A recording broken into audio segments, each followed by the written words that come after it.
for 5 minutes. Thank you, Mr. Chairman. Mr. Cornsey, I'd like to address the issue of the sage grouse.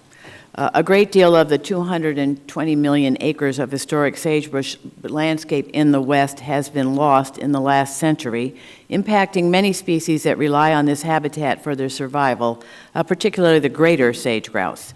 As the U.S. Fish and Wildlife Service works to determine how severe the threat is for the greater sage grouse, many state, federal, and private groups are working together as quickly as possible to conserve and restore the remaining habitat and keep the grouse from becoming threatened or endangered. The BLM manages 13 of the 17 million acres of sage grouse habitat left, which comes out to roughly 75%, so you have quite a responsibility. You have requested $60 million for sage grouse conservation and planning measures to proactively protect the species and keep it from being listed as endangered. I was proud to join many of my Democratic colleagues on this committee on a letter to the Appropriations Committee in support of this request, and I ask unanimous consent to enter this letter into the record. Without objection. So the question I have for you is, how does the budget request aim to avoid a listing of the sage grouse? How will the BLM assess and measure how effective these conservation measures are? And what efforts have you made or will you make to engage the public in the conservation planning efforts for the sage grouse? I appreciate the question. The sage grouse efforts that we have underway are some of the most important work, some of the most important work that we're doing. With the Forest Service, the Bureau of Land Management, and these two agencies, we're revising 98 different land use plans across the West. So that covers land in 11 different states, and that's going on through a very significant public process.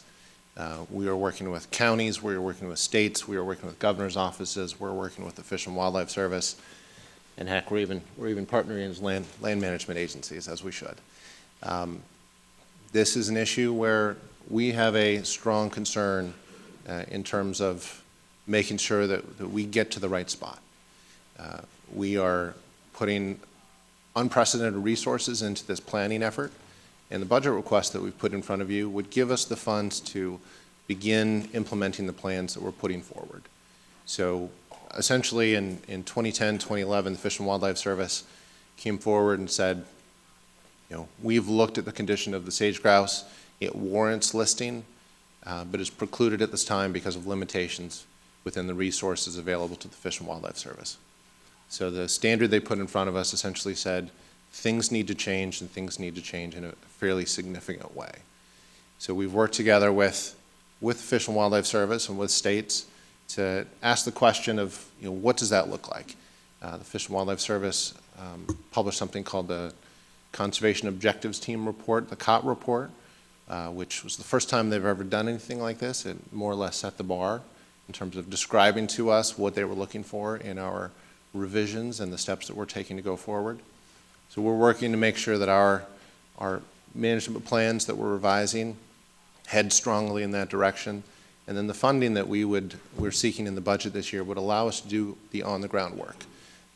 Some of the things that we're talking about are making sure that riparian areas are healthy, very important for sage grouse, making sure that a lot of areas that have been lost in recent years to the expansion of pinyon and juniper trees, that's turned back. And what I'm talking about, in some states you may not have this, but in states like Nevada, states like Idaho, states like Oregon, we've seen in many places a 10-fold increase in the coverage of pinyon and juniper, which are scrubby trees, over the landscape. And so they're crowding out sagebrush, they're crowding out sage grouse habitat. And if we catch it at the right time, we can reverse that system. So a lot of the work, a lot of the funding that we're requesting is for on-the-ground, boots-on-the-ground work. We'll additionally need to do monitoring so that we can show over the long term to the Fish and Wildlife Service and others that the work we're doing is making sense and that we're putting resources in the right place. How will you know that it's effective? How are you monitoring that? You don't have much time to answer that, but just quickly. Over the long term, people will be looking at population numbers. They'll also be looking at the condition of the habitat that's available. Thank you. I'll yield back the balance of my time. Thank you, Chairs. Please recognize the Vice Chairman.